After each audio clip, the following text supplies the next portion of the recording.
began with the forging of the Great Rings. The ring must be destroyed. One does not simply walk into Mordor. I'm going to Mordor alone. Of course you are, and I'm coming with you. So be it. You shall be the Fellowship of the Ring. Right. Where are we going? You heard it up top. The ever-watching eye has cast its gaze to this podcast. We're trying to escape it. We're trying to get the One Ring, to destroy it, to save Middle-earth. Or Middle Podcast, because that's right.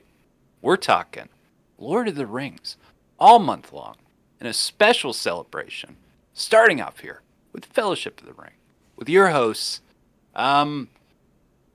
Pip Colin. Pip Colin.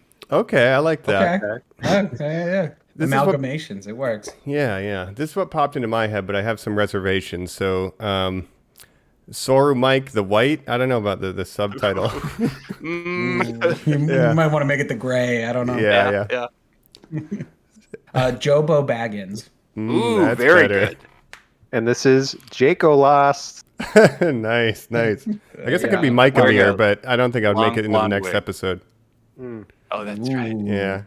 So, Fellowship of the Ring, right? I mean, first of all, we do these big things every December. We've done Star Wars, we've done Harry Potter.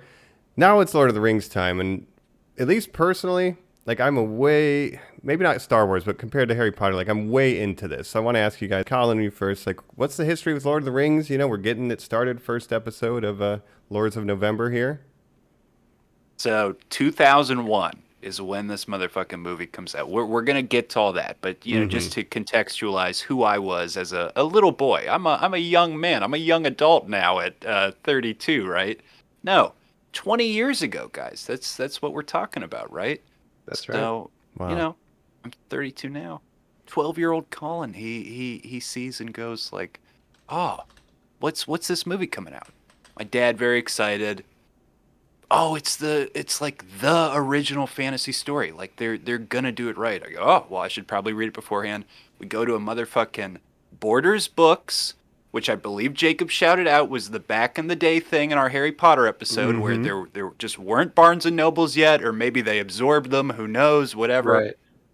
Got that big motherfucking tome that was all three of them together. Oh, yeah. And I remember just peeling through it in car trips. It was like my riding in the car book, and loved it. Love these movies.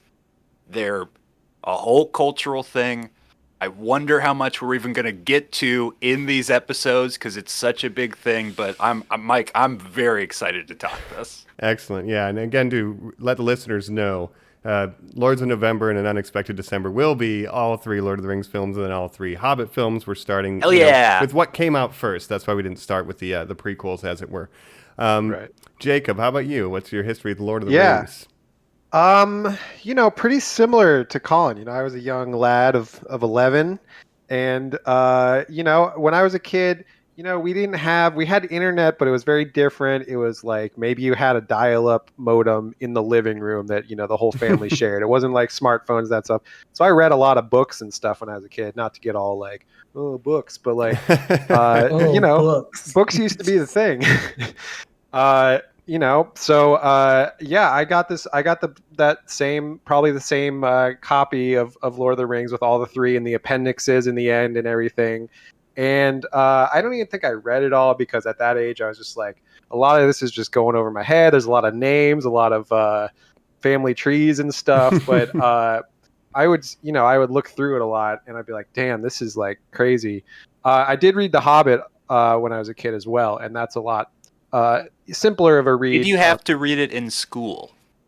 No, I just had a copy of it at home and I read it. It's a great children's book. But so when this movie was coming out, I was super hyped. Basically, we were kind of lucky growing up when we did. We got the Star Wars prequels and the Lord of the Rings around the same time, and those were my two things. And I was just yeah. So definitely love these movies and excited to talk about them. That's pretty true, yeah. And we definitely planned to do this as the 20th anniversary of Fellowship. That was on our mind when we set the episodes up. Obviously. So we all know that Joe hates dragons. What's your experience with Lord of the Rings, Joe? How do you feel about this? process. Not really any dragons in this, though. That's true. There are not a lot of dragons, but I think it will still come as a surprise to absolutely fucking no one that Lord of the Rings are not really my bag. But the cultural impact, like Colin said, impossible to escape. I did not own any of the books growing up. I had seen the animated Hobbit movie that I hated as much as I hated The Sandlot. Wow. Because those were just the two Ralph movies. Bakshi Lord of the Rings, or is that what you're talking about? The Rankin I thought it Bass. was just a Hobbit. The Rankin Bass Hobbit. Oh, Yeah. Which- I was talking about the Ralph Bakshi. If everyone behaves, maybe we'll talk about that at the very end of December. Who knows? But no, I hated that movie and The Sandlot because those were the, hey, it's the day before Thanksgiving. Hey, it's the day before winter break. I don't want to teach. We're going to watch either The Sandlot or The Hobbit.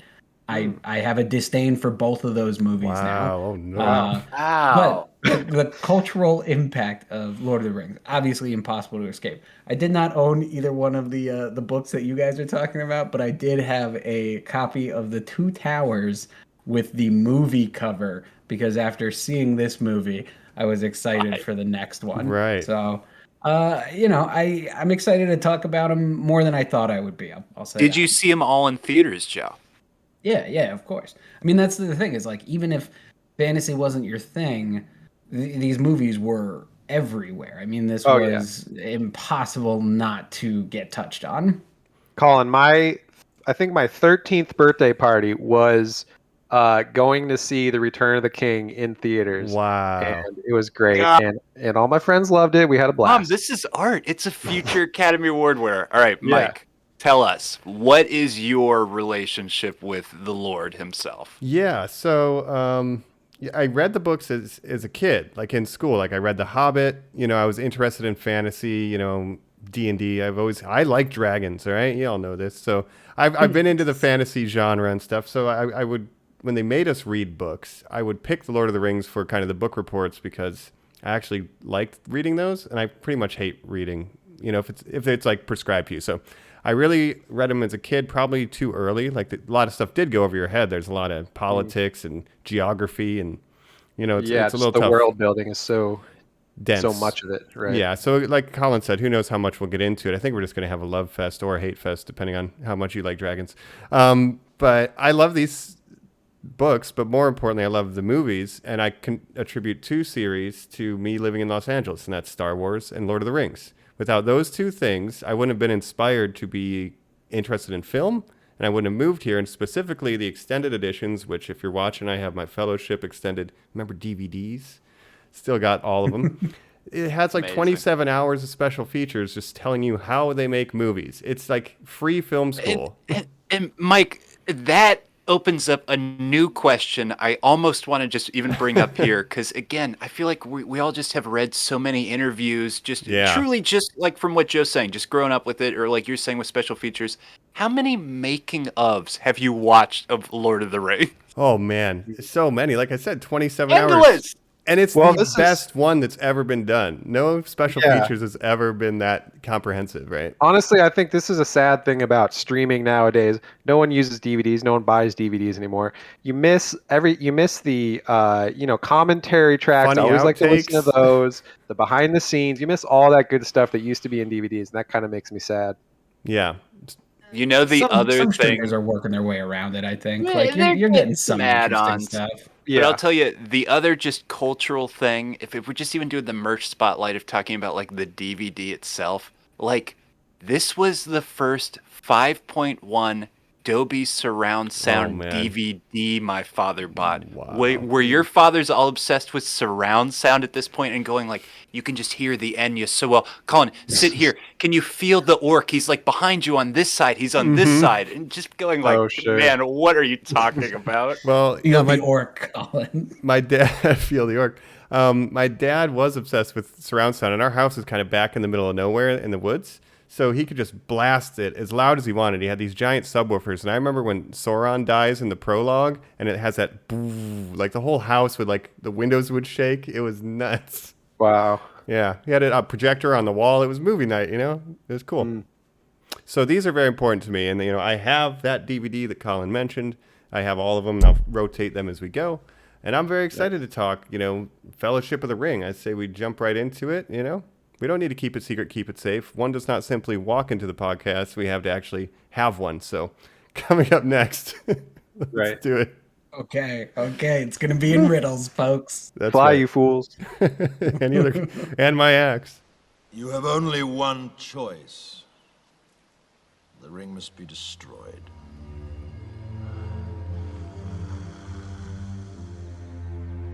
And what are we waiting for?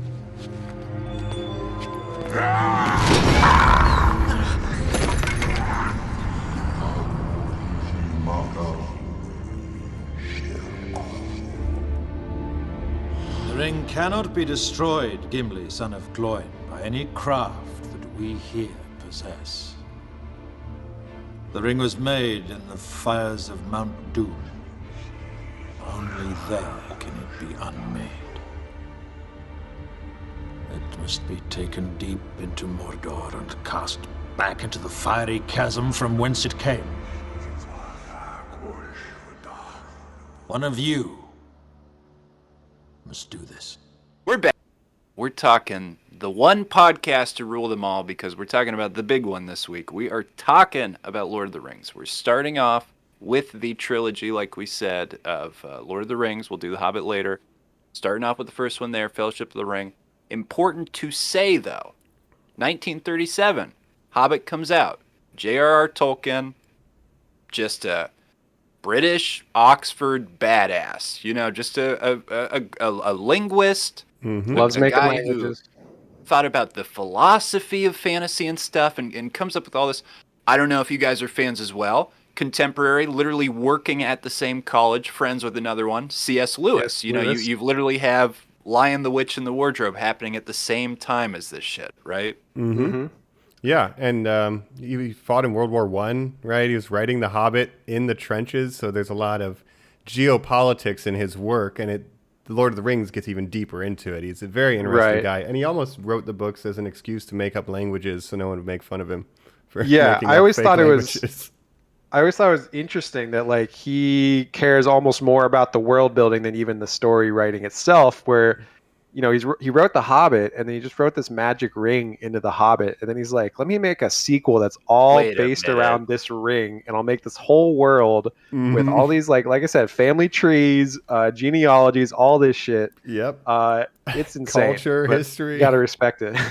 And, we've said before on this podcast, do you like fantasy more? Do you like sci-fi more? Mike, you were even saying up top, you like sci-fi more, maybe Star Wars a little bit more. Mm-hmm. But this specific genre, I want to point out, when I got off the Wikipedia page here, just to say, Lord of the Rings is an epic high fantasy novel by English author and scholar J.R.R. Tolkien. And the difference of the high fantasy, I just want to throw it to you, Mike, right away, just to set this up. Is it the elves, the hobbits, the orcs, the total blast of it all? And is he kind of the guy who's coming up with that? Well, I say he definitely created the fantasy tropes. And as we talk about the movie, elves, men, orcs, dwarves, he kind of set that in stone. And every D&D party pretty much starts like The Hobbit or Lord of the Rings, every time. And high fantasy, I think, and maybe Jacob, you could tag on this, is it has to do with the magic systems being more unrealistic and fantastical, where low fantasy is something like Game of Thrones, correct? Yeah, exactly. When I think of low fantasy, it's realism in a fantasy setting. The Witcher so is almost low fantasy, except for the monsters. Yeah. I think Lord of the Rings is the prototypical high fantasy, and to me, Game of Thrones is the prototypical low fantasy, where there is magic in the Game of Thrones universe, but it's very sparing and it kind of died out long ago. So it's a more realism look at things, I guess. I love this. Interesting. Yeah, I think it's the difference of the rule of man. You know what I mean? In low fantasy, I think of it as you could see King Arthur walk across the screen and it makes sense. It's just set in that time. This is very obviously on a different plane of existence, a different world. Yeah.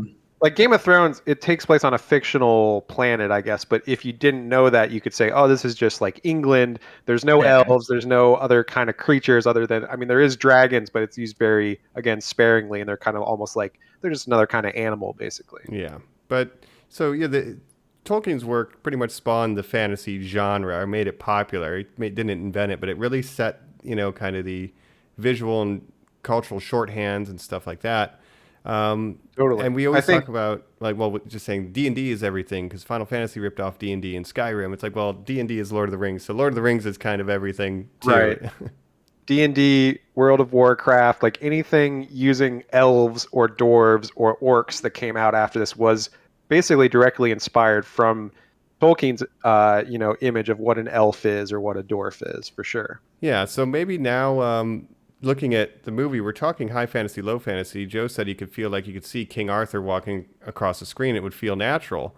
We are talking about the adaptation of Fellowship of the Ring, the film directed by Peter Jackson. And we could talk about, did they do a good job of creating a realistic world out of this fantastical place? Colin, thoughts on Peach in general right off the bat? I have not gone back and reread these books since I was that child. Me neither. So, yeah.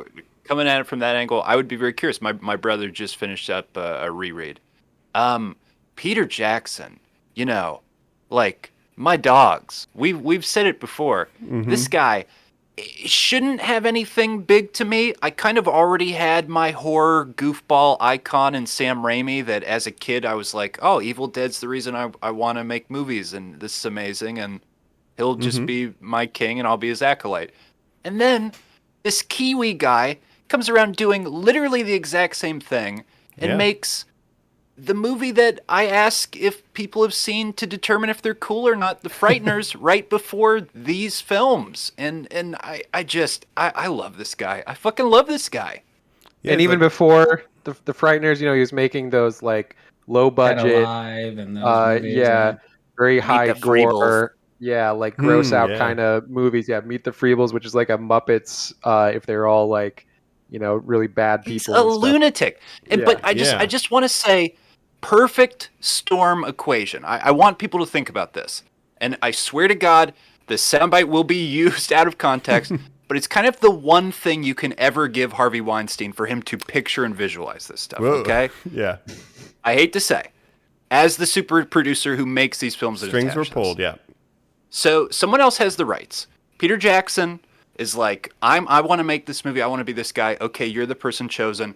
We have to ask the money man if it's okay. And they go to Harvey Weinstein. Is it okay? And at Miramax Pictures, he's kind of scratching his beard and going, okay, I have a guy who just made a movie and created a digital studio called Weta with computers that do graphics when he made that last movie, Frighteners. He has the technology.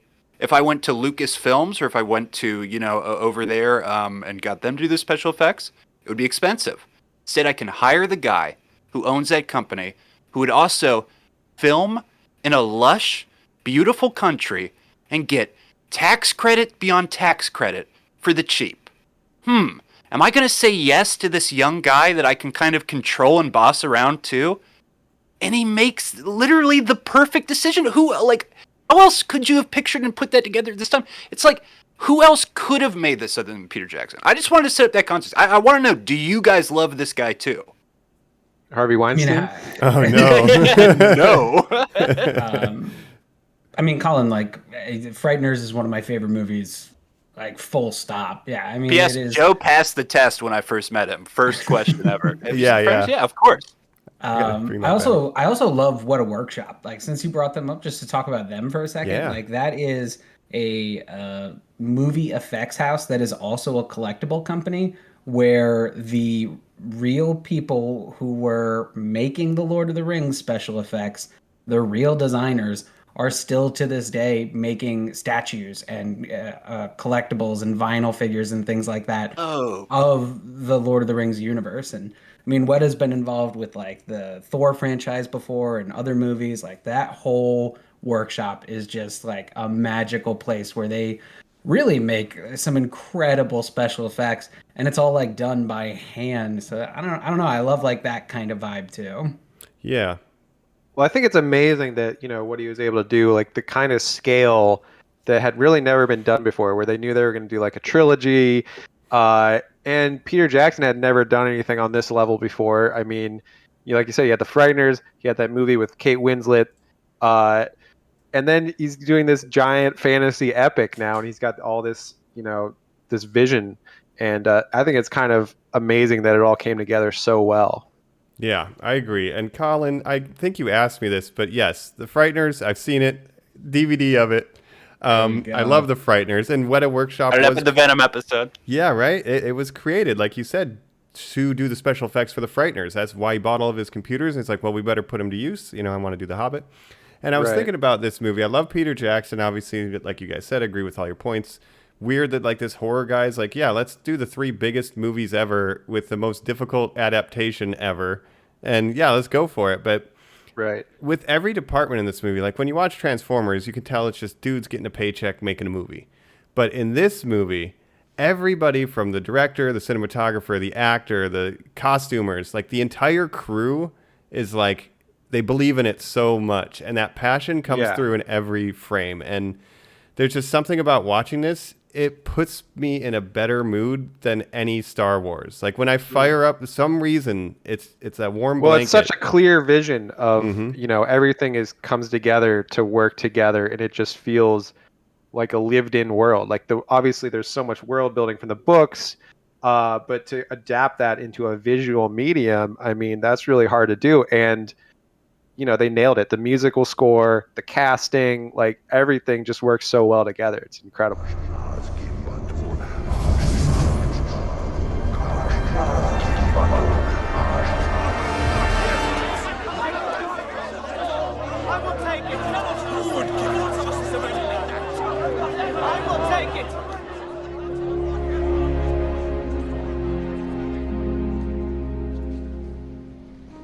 I will take the ring to Mordor.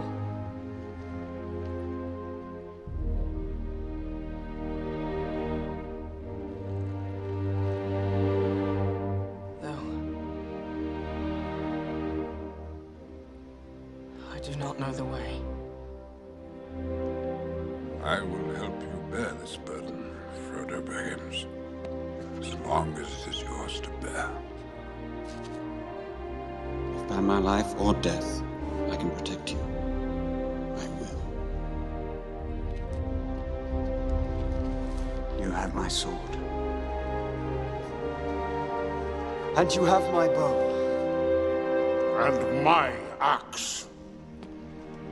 Yeah, and just like people say the first book, it's a little slow because it has to do all the setup and explaining the world. That's kind of what we just did, bringing in our Peter Jackson takes and the lead up to what made this possible.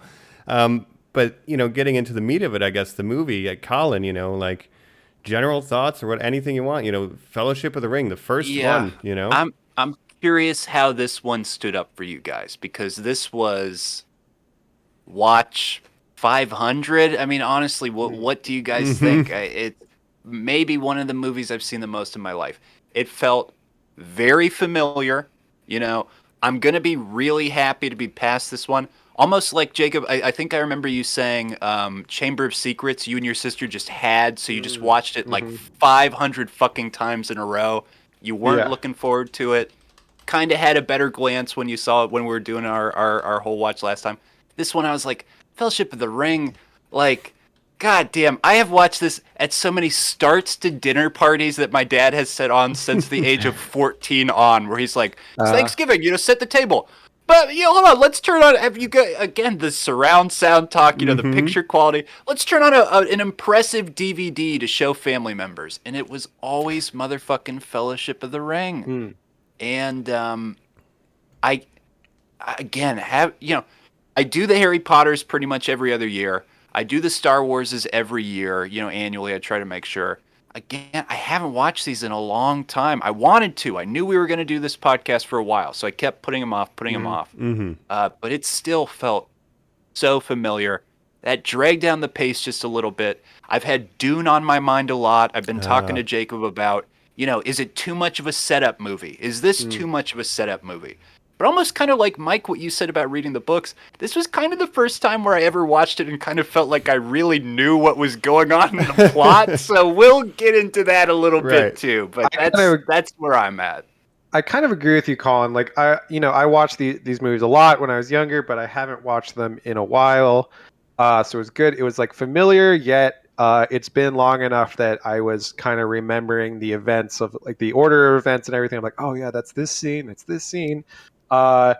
This is probably my favorite one because when I was younger, I think Return of the King was my favorite because I loved the battle scenes. I'd never seen a battle that epic in a movie before, and I was like, that's obviously it won all those Oscars and everything. I thought that was the best one, and maybe when I rewatch it, I might feel that way. And that this birthday.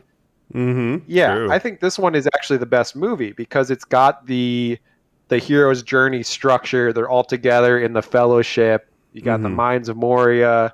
You shall not pass. It's just the whole Fellowship is together, and I like the camaraderie of them and the arcs of them kind of bonding. It's just it's a movie about a bunch of dudes just bonding and over this task. It really is. Man. Hell yeah, it is out here bonding. It's a whole series about male relationships, basically. So, Joe, you first. How do you feel about it? Because I'm going to gush, I think. I can say with full confidence I haven't seen any of these movies in a decade. I've never seen the Hobbit movies, so when we get to those, that'll be a first. That'll be fun. Yeah. We might find that some will be parody. awesome. Yeah, that's gonna be crazy. Because they're nuts. Stay tuned, everybody at home. Of course, we'll see. We'll see how that goes. But this is the only one that I only saw once in theaters. The other ones I saw at least 2 or 3 times in theaters. I again, like Colin, you said how many times have you seen the first hour of this movie compared to how many times you've seen the entirety of this movie? I guess would be my other follow-up question. But it was a lot more happened than I thought I remembered happening. Because I remember always thinking like Fellowship of the Ring, absolutely nothing happens. They just meet each other. That's it. So watching it this time, it was like, okay, maybe I fell a little too much into the bit of like nothing happens in those movies. So I was pleasantly surprised watching it this time. Also, like the memes that are now over a decade old. We did a like, whole segue simply memes. Yeah. I would say like, I don't know, like Star Wars, I can put those out of my head when you see like in the prequels and it happens. But this, like, he leaned in and he was like, one does not. And I was like, hey, there you go. It's on the level of the prequel memes. Like, it's interesting that they're kind of coming out at the same time. More. Yeah, and I think it's our generation basically growing up with those two franchises and just keep naming your the shit out of them. secrets, old man. Keep your secrets happens like in the first 30 seconds. Yeah, like, I laughed out loud. One of the most iconic moments has already happened, Yeah. But so I was pleasantly surprised. A lot more happened in this movie than I think I gave it credit for when I was a kid. That's awesome. And I will bring up this part of it. Well, I always thought Two Towers was the one where like the least happens, even as a kid. But maybe I'll think differently on a rewatch. I want to bring up. I thought the whole mine sequence was in the first act of Two Towers. So I kind of thought that too. Yeah, so I had that wrong. So when we had all that happen, I was like, oh, okay, like there's the Obi-Wan moment. Like I thought that happened differently. The thing I want to bring up is the extended version versus the regular version. Right? Yeah, did we all watch the extended? Good call, Jacob. Continue. I watched the extended. I did, and I think that one I've seen maybe less because there was a lot of added scenes. I was like, I don't even remember that. Like the whole intro with the hobbits describing, the lives of the hobbits. I was like, oh, I don't remember this as well. That is amazing. It kind of didn't stand out to me, Jacob. There were a lot of moments where it felt like things went a little longer, but I was like, this could be extended. This could just be, not being fresh on. Right, and there's a couple added scenes, and then there were some scenes that were just more extended. But overall, I think it's great. I'd watch a 6-hour cut of this movie, just like you mentioned Dune. I would watch 1,000,000 hours of Dune. Maybe we'll get to that in Dunuary. Wow. Mike, how many times have you watched this? How many times have you watched the extended cut? How did this viewing hold up? Well, it has a number in the hundreds, and I've only seen the theatrical cut one time. Wow. And that was in the theater. Whoa. Because ever since then, I have never not watched the extended editions. I will never not. Flex. I will never watch the theatrical cut. But it's noted the extended cut credits roll at 3 hours, 21 minutes. The original cut, it's 2 hours, 51. So it's 30 minutes longer, but it's still a 3-hour movie. It's not even as long as I thought. Yeah, because the credits on the HBO, I was like, it's almost 4 hours, but like 30 of that is like the credits at the end. So I was like, oh, I guess this is over now. Yeah. I played like 5 songs over the credits. Right. I was like, wow. So yeah, I'll be honest. I did not watch the extended of Fellowship of the Ring. Well, there you go. I saw That's that fine. runtime and I was like, "Oh, I'm good. I'm good. Not Man. happening. I don't need that much." Even I think as- the whole first hour could have been in the first song. You know what I mean? Like, For shame, for shame. Well, here's the thing too. So, as someone who enjoys these movies, I'm probably maybe the biggest fan. I'm going to call it. I think of the Lord of the Rings here, at least the films, because I Might be. I adore them. And Isildur. And Isildur, exactly. Nice. It is long and it's slow. I can give you that, and I still love it. You know what I mean? Like I'm okay spending 35 minutes in Hobbiton before we do anything else because it kind of sets up like what's at stake. You know, the comfortable life and literally crossing the threshold, the farthest from home I've ever been. You know, it's like I can't take one more step, Mr. Frodo. Yeah. Oh my God. That's one change I actually liked. Yeah, I agree with you because, you know, if you read the books, that's kind of how it starts out, where he's describing the lives of Concerning the hobbits. Not to be confused with Concerning Hobbits, which we'll meet one of them in a later movie. A Concerning Hobbit. Right. Yeah. But I agree with you, and I think in the theatrical version, that it kind of feels almost too short in the beginning, where it kind of jumps into the action. And I like that it takes the moment to like show Bag End and show all the, you know, show all this stuff, and you get like the extended, you know, birthday party for Bilbo and stuff. And I was into it. I didn't think this movie really dragged at all. I was making a lot of connections that I hadn't made as a younger child with like, let me get one connection when you're done. Isildur and like all the, you know, So Hey, beyond that, you're just like watching every character in this movie for the first 3 minutes just gets high out of their minds. Gandalf is smoking. Every Hobbit is smoking. They love the pipe weed, they're drinking ale. They love it. That's what I just want to live in Hobbiton. Like they have the life, man. It's on my bucket list to visit the Lord of the Rings sets. I really want to go, and this timing is fortuitous, not just because it's the 20th anniversary, but obviously we have Bilbo's 11st birthday. But in the book, Frodo is 33 years old, and I am 33 years old. So it's like this is an important franchise for me in my life. It's weird thing. I never even knew how old he was. Time for you to go on an adventure. Yeah, maybe. Keep it secret, keep it safe. So anyway, let's talk about getting high and drinking, right? I mean, Gandalf shows up. He's late. Is Gandalf the ultimate stoner? It's like, you're late. And it's like, he just shows up late, gets high, partying. No. There's a moment when he's setting off the fireworks and he runs over to the cart and grabs him, and he's laughing like a madman. Like, fuck yeah, dude, let's rage. It's the weirdest thing. Mike, he comes into town. He does smoke tricks with his oldest friend, and they talk about that one time they stole a car, basically. It's like, it's just going home and hanging out with your high school buddies, dude. Yeah. Yep. It's very cozy. So that's kind of the setup. I like it. I want to go to Hobbiton, like Jacob said. I want to live there. Yeah. It seems awesome. And I think historically there's kind of you know, hippie culture was really into Lord of the Rings in like the 60s and 70s. Obviously Led Zeppelin, all that stuff, like stoner rock. Like it's all connected, right? That makes sense. Yeah, it's all connected. It's like poetry. It rhymes. Yeah, one ring to rule them all. Hobbiton's it's a cool little vibe, right? And it sets up what's to come. We have the ring. Bilbo runs away with it, and then Frodo now is the keeper, and that kicks the story kind of in motion. But like even when just showing how dangerous the ring is, because that's the main thing they need to establish, you know.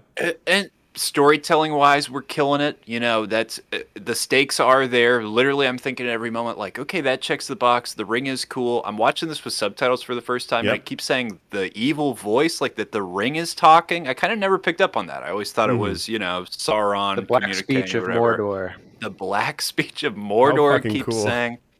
Now, again, is it even worth saying filmmaking wise up to this point? Guys, we're doing forced perspective. Oh, yeah. Body doubles.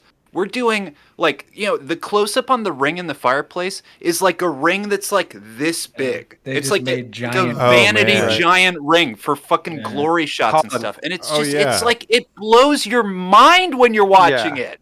Truly, when I was a kid and I watched the behind-the-scenes stuff, like, I think the forced perspective stuff with the Hobbits was like the first time my mind was like actually blown by some like movie magic. And I was like, how they film that, the sets, like Gandalf and Bilbo when they're like in the same shot, it's like incredible, like how they make the Hobbits look smaller than everyone else. And that just blew my mind as a kid. And I was like, that's awesome. Even with the camera moves, like, you know, having to time the table sections to move with the camera, like just weird shit like that. It's like you spent time figuring that out. You're really and they like let you over here doing this. Yeah, very weird, but sorry to cut you off, Joe.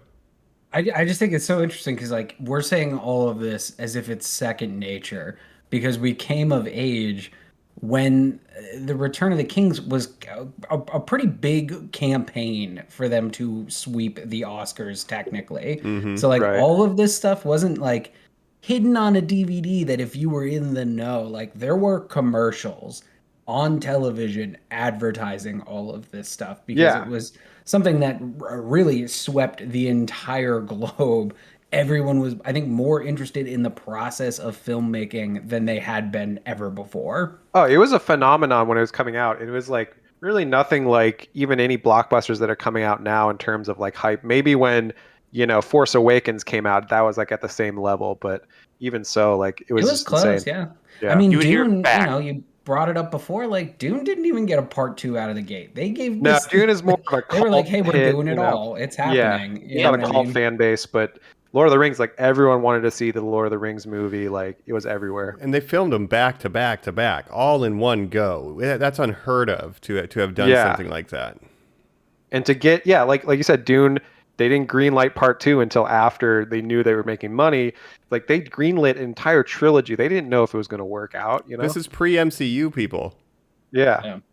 The same way they're kind of taking gambles on casting, kind of worth mentioning for a moment. Let's Yeah. say Elijah Wood leading our cast as Frodo Baggins, the nephew of Bilbo Baggins, who, like Mike said, is the young 33-year-old hobbit who has a journey thrust upon him and has a pretty Crossing good the threshold. storyline of, I don't really want this. I'm kind of, not even just immature, just like, I wouldn't even think about this to, oh my God, the stakes of what are setting into my life. I might never see the people I was just with ever again. Isn't that right, Sam? Oh, I don't know about that, Yeah, we Mr. may. Frodo. That's crazy. That's one hell what of do a you think, crossing the Rudy? threshold for your entire Yeah. first movie. Like, Jesus Christ. Well, it's a similar. But is he good? Do similar you like him? start as Bilbo? Oh yeah, where Bilbo needs to go on an adventure. Frodo needs to go on an adventure, but it's darker. Where it's like, oh, there's real life implications. Well, Joe, you have something? Yeah, since we're talking about the cast, I feel like Lord of the Rings is the anti Star Wars, where like no one got pigeonholed after Lord of the Rings. You know what I mean? Like no one, when you think Sam, you don't necessarily think, oh, he was Sam. You think Rudy. You think, like Ian McKellen was able to be Magneto and Gandalf. Yeah. You weren't like, oh, Crazy. I only see Gandalf. You know what I mean? Like Elijah Wood.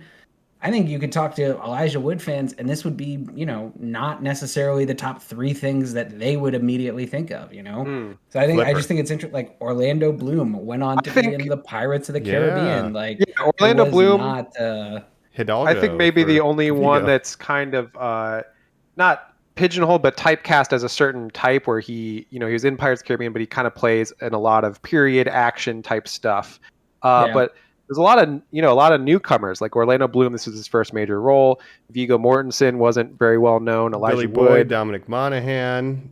Never heard of them before. I think this. only the only ones that were really known was like Ian McKellen, and who else really? John Rhys Davis was in Indiana Jones and that kind of thing, but Aaron Director. a lot of Okay, lesser Christopher known Lee, actors. Yeah, I mean, I'm Christopher just Lee. saying, like, if you took Mark Hamill and Orlando Bloom and put them right next to each other, people are going to be like, oh, that's Luke Skywalker and that's Orlando Bloom. They're not going to say, yeah. you know what I mean? Like, That's Love he was for not animated like Joker. Legolas forever. Katy Perry's you know what I husband. mean? Right. Yeah, I think you could blanket statement. I say the casting is perfect. Like they knocked it out of the park, and there is one person who got pigeonholed, and that's Sean Bean into always that's dying true, yeah. in a medieval thing. But yeah, I think love that they crushed meme it. because his two most well-known roles to me, obviously, Game of Thrones and Lord of the Rings. Two characters famous for dying, and I just love that meme so much. Yeah, it's very good. But let's look at, I guess, the thrust of the story.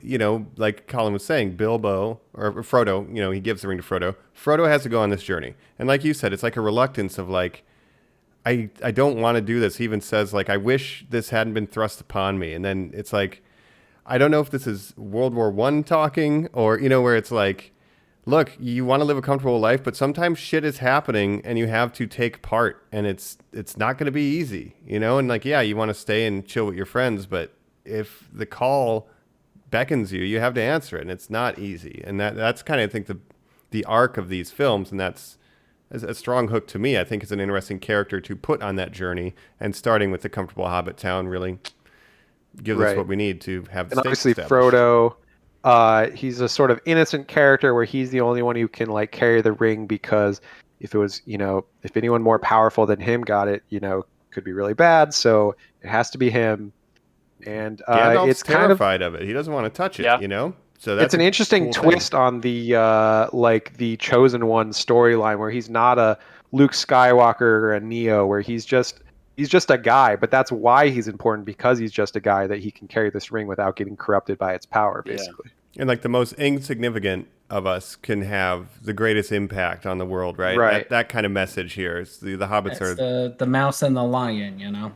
Yeah, that's it. Big literary references. That's what you're here for. So Well, and just to say it's silly, but the other big theme, we made the joke, but it really is kind of a male friendship, or a platoon of people, a fellowship, if you will. Again, comes from J.R.R. Tolkien serving.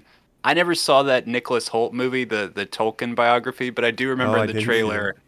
He raises glasses with all his war mates, and they go, "We're a fellowship," and they're all clink glasses. I was like, "Yes, of course." A couple of fellows getting on a ship. In that. It is a really, guys being dudes type of movie. Unfortunately, not a lot of female but characters, very sincere. right? Yeah. I think that comes from his experiences in war, like Band of Brothers. Literally, it's about male relationships, friendships, platonic male love. Maybe not, depending on the fanfics you read, but it's exploring male relationships in a way that normal movies don't. Like Tony Stark will just crack a joke with Captain America. There's weird depth to it, even though it's a guys being dudes movie. You don't see a lot of dudes cry at each other outside of the Lord of the Rings, but they love doing it in the Lord of the Rings. Do. That's half the scenes are just Elijah Wood and Rudy just looking at each other doe-eyed. Which I do appreciate. Yeah, I appreciate that representation. Just seeing vulnerability from male characters. Yeah, and that being the norm and okay. Good on you. No, one of my favorite characters in this movie is actually someone I didn't really like as a kid, didn't really understand him. Boromir. I was like, this guy fucking sucks when I was a kid. It's he's just a fucking piece of shit. But I hate this guy. He actually has, I think, the best arc in this movie. It's a self-contained arc because he obviously dies at the end. But he goes from this kind of he doesn't trust Aragorn. He's like, I don't need you to be my fucking king. We're doing fine without you, blah, blah, blah. He wants the ring for himself so that he can, have it for the men. But by the end of it, he goes through this process where he's like, wow, maybe, I'm learning some things here. And his obviously has an iconic death scene with Aragorn where he's like, my king, my brother, my captain, my king. You gotta, if you don't get emotional at that scene, I don't know what to tell you. Sacrifices himself to save the hobbits. You get his motivation for wanting to use it because they're the defense on the front lines against Mordor, so they've been losing people for generations. He's the closest to the perpetual conflict. Yeah, I just never liked it as a kid. We founded WMD. We should use it against the other side. He says this is a blessing to Gondor. And just to even conceptualize the ring just for a minute, guys. Everybody knows the invisibility. You put it on. I like the world changes around you, not just you changing in the physical world by going invisible. That's cool. But, we see Sauron wear it too. You achieve a level at one point where it just grants you power to do it's not even just about the invisibility, right? You just become all powerful if you have it or something. That's what he is after.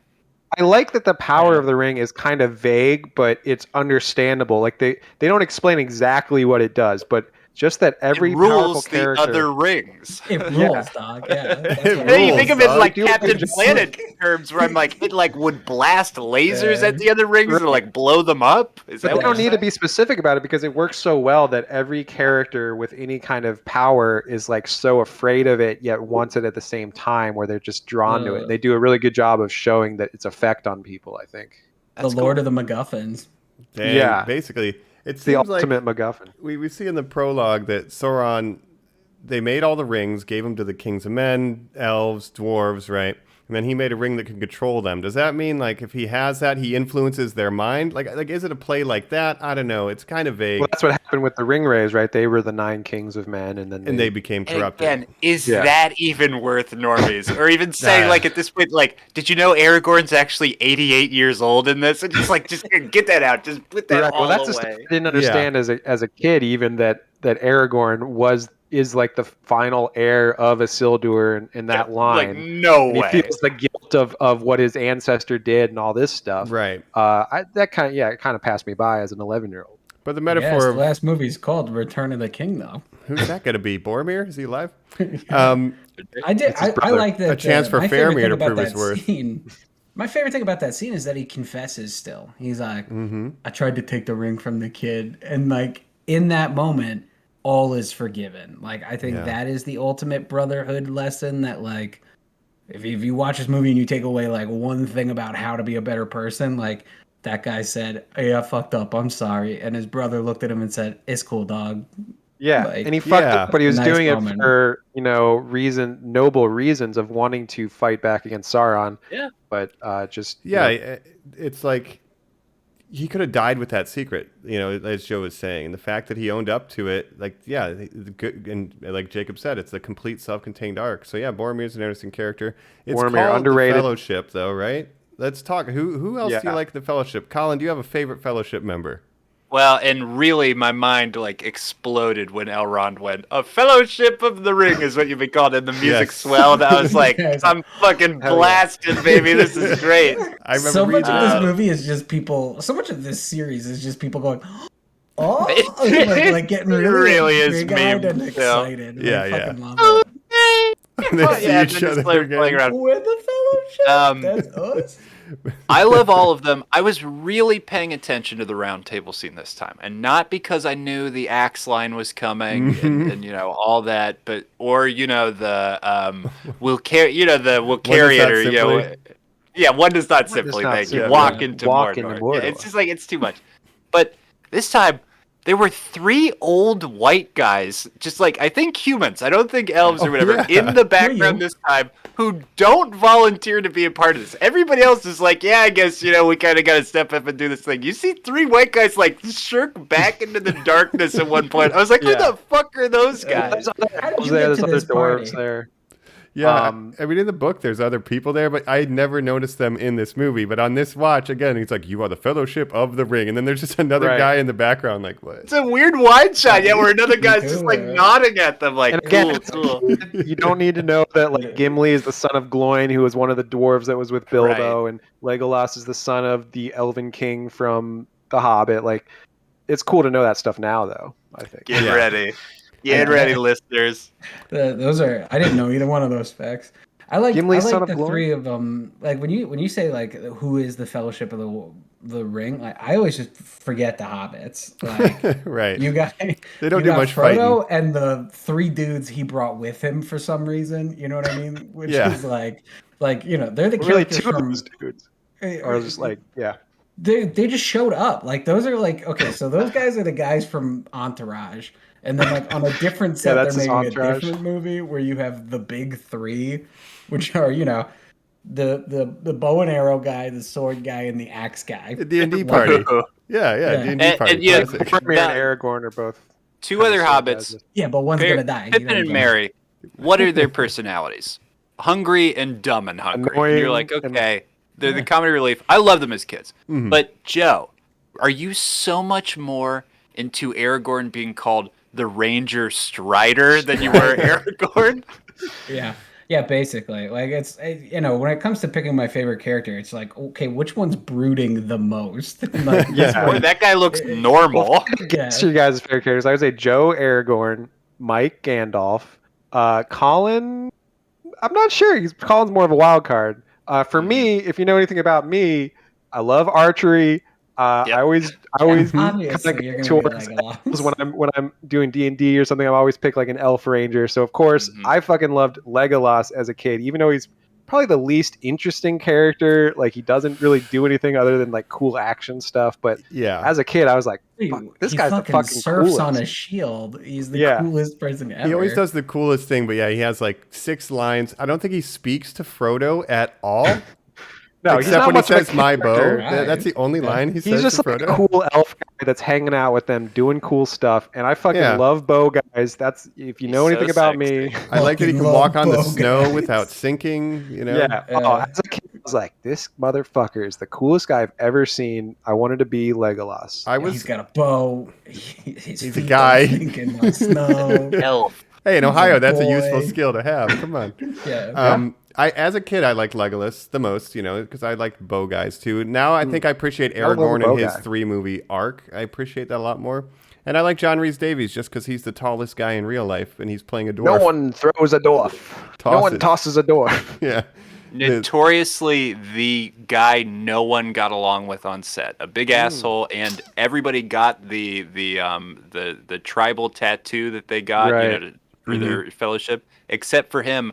His stunt boo. double got it because they hung out with him more, is what they said. Wow. Oh, that's sad. I didn't know that. That was not on the You were- DVD. Yeah, they left that one off the Yeah. commentary. It must be propaganda. Legolas and Gimli have is just basically learning to like not hate each other and become friends. Right. Yeah. Racism is bad. Is the Yeah, But- no, they're Midnight Run or Rush Hour. You know what I mean? Like they're Absolutely. just a buddy cop having in the But background. also, for a screenwriting point, just heaven sent for scenes once they figure out what they're doing. In the later movies, we'll talk about audience reaction, but when Legolas does a certain thing at the Battle of Helm's Deep, I remember a guy stand up and just like going like, yes! Like losing his mind, and everybody else cheered. Oh, so yeah. Characters you're going to come to love more in It the is future. funny in retrospect how beloved Legolas is, seeing how little he does in this movie. He'll get He there. does less than much of a Hawkeye does in character. the Yeah, Avengers. very true, Joe. He's just Hey. awesome. Anytime he's on screen, he's doing something cool. He's just the best. The hour is later than you think. Sauron's forces are already moving. The Nine have left Minas Morgul. The Nine. They crossed the River Eisen on Midsummer's Eve, disguised as riders in black. They've reached the Shire. They will find the ring and kill the one who carries it. Frodo.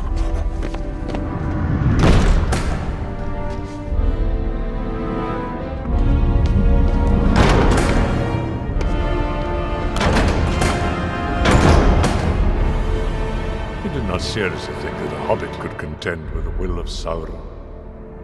There are none who can. All right. Yeah, Legolas is pretty great. I also am wondering, so we're talking Fellowship of the Ring. Issue being, they're only a fellowship for about 1.5 hours, and then it's dissolved. Right. So, Well, you have Gandalf, right? Let's talk about Gandalf for a minute.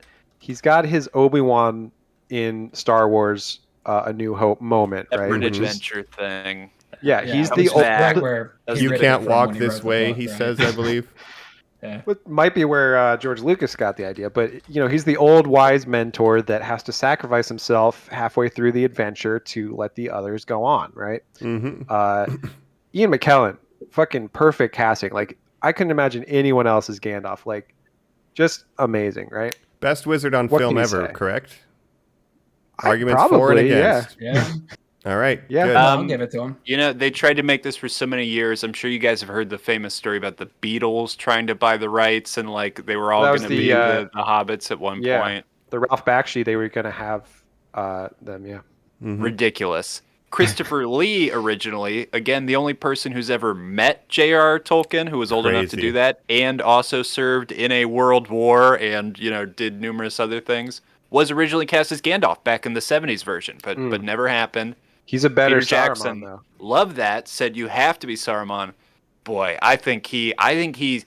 It's interesting that Ian McKellen gets the best supporting in this movie. You almost wish he could have been pushed to the head to that, and then best supporting could have gone to Christopher Lee because they're so good in this film together. Yeah, totally. Yeah. And Colin, can I add to your Beatles story? The funny thing about that, you would expect them. Oh, they're going to play the 4 Hobbits, right?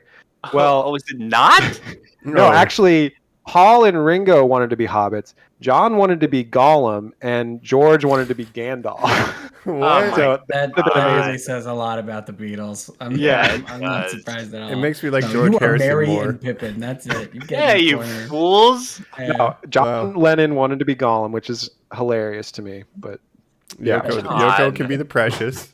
Yeah, Yoko could have been Gollum. Jeez. Well, back to I love the Gollum appearance in this movie because keep in mind I did not read the books. Fan of torture. It's just me. I last time I watched these movies over a decade ago.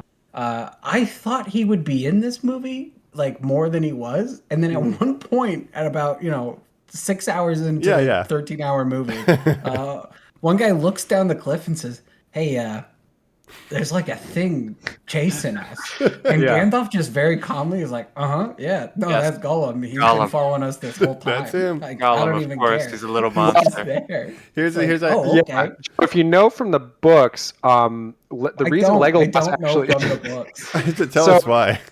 Yeah, well, obviously Gollum was in The Hobbit, right? So Bilbo meets Gollum. Riddles in the Dark finds the ring. I'm sure we'll see a great film adaptation of that book in the future. But Gollum was actually held captive by the elves where Legolas was from. So Legolas is actually at the council to basically tell Elrond that Gollum escaped in the books. Right? And then he gets captured by Saruman's people, and then he says, Shire Baggins. Here's something. Baggins. Yeah, that's where they ringwraiths find out. It's probably more cool to let him live, right? Just be you more. Yeah, that's terrible. I love that scene because he looks Yeah. over the edge. He looks over the edge of a cliff. Hey, there's like they're chilling by a fire, and he looks down. We have not seen. And then he sees this thing skulking, and I was like, okay, here, we're gonna hear him say "my precious." I'm gonna laugh. This is great. And he's like, hey, something's following us. And he's hanging onto a log floating by the river, like, hey guys. Well, yeah, Gandalf's lesson is that he has a very sad life, and maybe it's better to just let him live than to kill him, right? Well, that's what Gandalf says, some to that effect. Like, there's some who live who should be dead, and some that are alive that, whatever, something like that. You may have a bigger part to play. Here's my thing with Gollum. It's the single greatest retcon in book history, because making him be a hobbit, makes the whole story of Lord of the Rings work. You know what I mean? Because, it shows, foreshadows what's going to happen to Frodo. Yeah, so, I don't think he was just a creature in the Hobbit book, as far as I know. So okay, yeah. But that's what the ring does to you. And you even see it with Bilbo, right? When Bilbo's kind of has his little freak out where he's like, give me the ring. And he kind of gets all Gollum-y. Yeah, he calls it precious. We even had, I was shocked by that torture scene, Joe. It really surprised me. But we even had I think 4 scenes with Isildur in the extended cut where I was like, he's kind of a developed character in this too. I'm kind of seeing all spectrums of the ring stuff. They're really making it really important and kind of work in this prologue or this first entry. Yeah, and they're establishing, you have to set up so much, the characters, the world, the stakes, and the way they're layering, like you said, with Isildur, and there's generational struggles with this issue, this ring, this power, right? And it's to get that conveyed to an audience is really difficult, and I think doing it in 3.5 hours, I'm pretty impressed. And just the concept of men and elves and the weakness of men that's lived with them for hundreds of years because of what Isildur did, and how Elrond and the elves kind of feel about men. Elrond was there on that day, Bilbo even has his beef. I've seen this before. This is bullshit, old man. You brought this here. You said the dark language in my house. You know that's illegal. It's oh man. Dude, he could have thrown it in the volcano. I was there. He fucking didn't. I don't trust these guys, right? I have reasons. Yeah, it's very good. Which, speaking of Elrond, he's kind of like a nerd legend, having been in The Matrix and Lord of the Rings. That's the 2 things I know that guy from. Christopher Lee is the Star Wars Lord of the Rings. Excuse me, you also know he's Megatron in a film series we very much covered. Yes. Right. But as a kid, I was like, that's that fucking guy from The Matrix. He's in everything. That's the guy with the sunglasses. Magneto, that's the big one. That's pretty great. He got to be the yin and the yang of every, child of the 80s and 90s. Yeah, very, very cool. Sick powers. Yeah, Magneto, a very different character from Gandalf, so it really shows his range, right? Yeah, absolutely. And Yeah. Count Dooku, the same character as Saruman. So Basically. Pretty much. But he gets his hands chopped off. yeah, your love of the Tatooine leaf when he says that to Boba Fett. Yeah, that was great. And Bird saves, Kid Bird Booty saves or Anakin. whatever. Yep, Kid Fisto. Yeah, Kid Fisto. I like Hell that. yeah, Kid When you were Fisto. a kid, did you wonder like how Gandalf knows these giant eagles and like he gets saved by Well, talking to him no, off? because Nice. There's He's a no wizard. eagles in this. You better watch it. we'll talk about it. I want Joe's live reaction, but because of seeing the animated Hobbit movie as a child and learning what one of the people in the 5 armies or whatever that's called, what one of the species was, I was like, what? So I have thought about those big birds for a very long time, and we will get back to They'll it. come into Right. play as the watch along, but there is a lot of strange stuff for sure. So we're on the journey. We know the ring's dangerous. We have a fellowship. I mean, action. I mean, they've done everything so well, setting the tone. You know, I think talk some Moria here. That's, I think, my favorite sequence in the film is the entire Moria sequence, from Speak Friend and Enter, this sea monster, and everything through Moria and Fly You Fools. I think that's the best sequence in the movie, besides maybe Boromir's death as a single scene. Totally. But I agree, and the action scenes in that location were awesome, with the orcs kind of like appearing from all over and shooting in the arrows, and you just see these awesome. I don't even know how they shot that with the mines and everything. you get like 3 memes in that sequence too.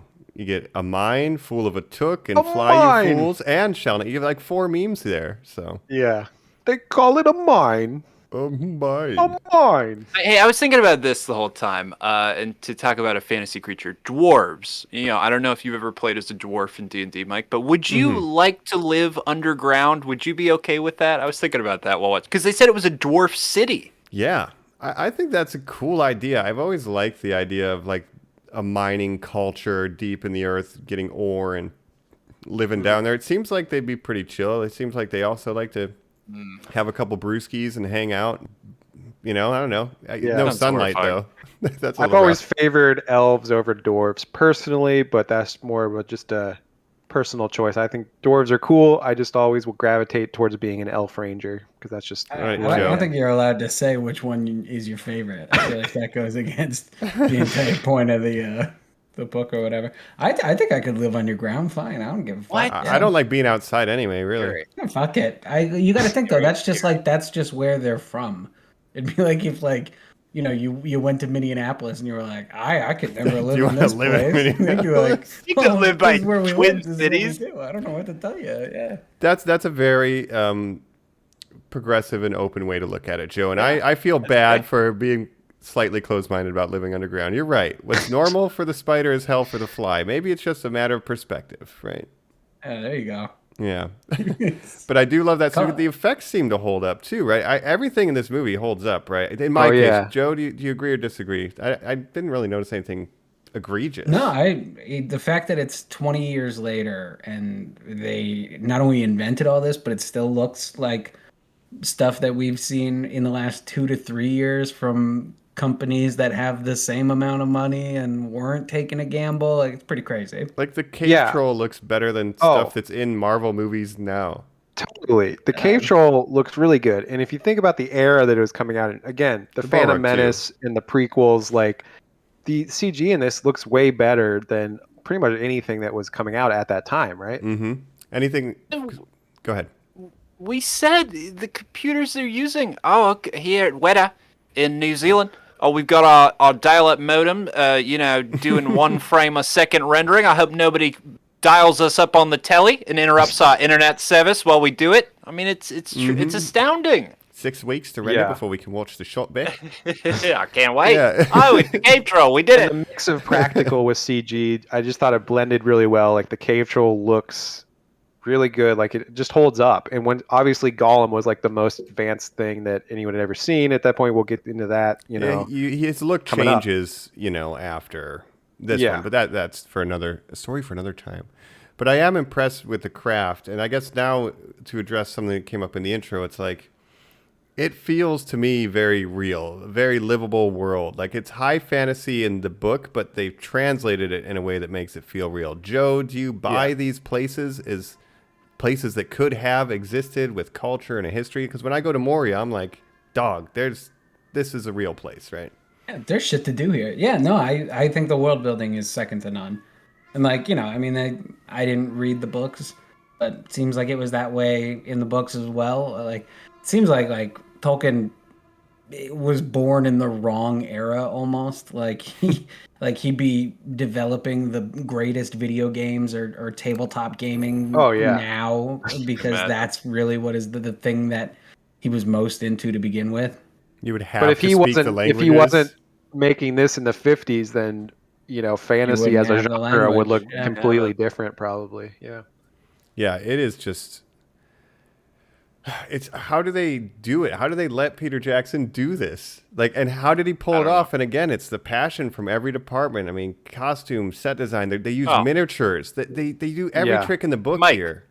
There's an overhead in Mordor, in Saruman's part of Mordor. Isengard, right? Yeah. Oh, thank you. Where we go down and we go inside where the Uruk-hai are being made. We see other orcs just like doing the industrialization. You see a practical tree get ripped and sort of people just cutting and cutting. Everyone is in heavy makeup. There's smoke everywhere. You know it's a real set.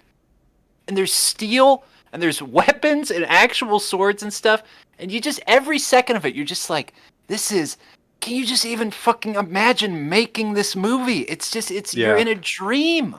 Yeah, the mixture of techniques, like you said, makeup effects, miniatures, green screen, forced perspective we touched on earlier. It's just like insane.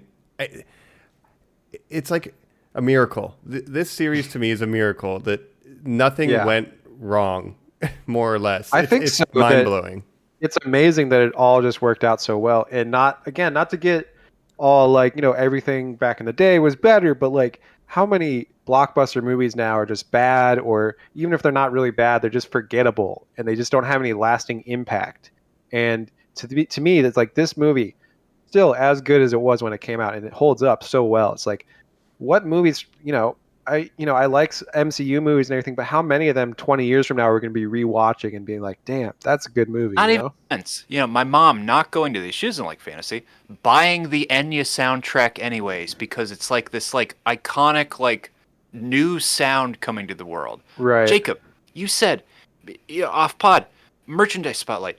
You had a replica Sting dagger just because it was a cool thing to have. I think I had a Fellowship of the Rings chess set or something that my dad bought on like fucking Sky Mall when it was just endless. Oh, do you want ring replicas? Would you like a paper opener that's actually, it's actually Aragorn's sword? Oh, actually, would you like the one that's Sting? Oh, would you like this? And you even said with Phantom Menace, we were lucky to have that in our time. That's the last time up to this point where I remember adults going like, oh, they camped out to see the movie, a phenomenon you don't see anymore. They camped out to get tickets to see it. Right. For Lord of the Rings, not only did they camp out, but like Joe said with how many times you see it in theaters, that might have been the first time in my instance where people were interviewed on the news. We got this local guy. So, sir, how many times have you seen Fellowship of the Ring? I've seen it 50 times. I've wasted my life. I've seen it 50 fucking times, and it's the best movie. I'm dressing up like Frodo. I just remember as a kid being like, this is fucking nuts. Yeah. I mean, being someone who's seen this, hundreds of times now, I'm still finding new stuff in it, even though I've seen it so many times and like studied it. It's like I just don't understand like stuff where Boromir picks up Narsil, the sword of Isildur, and he's like, oh, it's still sharp, and he cuts his finger. It's like, that's showing that he's grabbed for power. He's not, he's going to bleed for it. He's going to bleed in his pursuit for power, and that's what fucking happens to him. What the hell? Wow. Right.